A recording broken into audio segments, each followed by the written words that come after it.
مجھے اچانک ایک بات یاد آئی ہے. جاوید صاحب تشریف رکھتے ہیں اور میں ان کے سامنے یہ ایک چھوٹی سی نظم. جاوید صاحب اجازت ہے؟ اردو کو لے کر، اس عشق کو لے کر جس سے چلا تھا میں، اور جو اب تک اردو میں لکھتا ہوں، اردو پڑھتا ہوں، یہ کیسا عشق ہے اردو زباں کا. مزہ گھلتا ہے لفظوں کا زباں پر کہ جیسے پان میں مہنگا قمام گھلتا ہے. اب وہ میں ہندوستانی زبان میں بات کر رہا ہوں، اس لیے میں وہ سارے لفظ استعمال کر رہا ہوں جس طرح سے مجھے آتی ہے. بہت زیادہ اردو میں جاوید صاحب ہے نا، میں نے کہا اس لیے آپ کو سنا دوں کیونکہ آپ نے تو سیکھی ہے، پڑھی ہے، ہم نے تو دھوپل میں سیکھ لی یہ زبان. اس ماحول میں بڑے ہوئے تو یہ زبان سیکھی. یہ کیسا عشق ہے اردو زبان کا، مزہ گھلتا ہے لفظوں کا زبان پر کہ جیسے پان میں مہنگا قمام گھلتا ہے.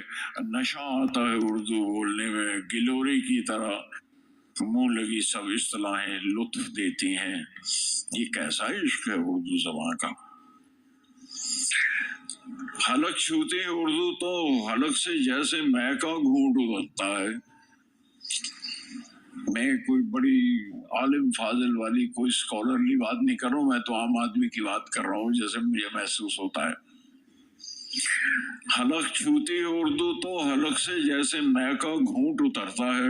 بڑی ایرسٹوکریسی ہے زبان میں، فقیری میں نوابی کا مزہ دیتی ہے اردو.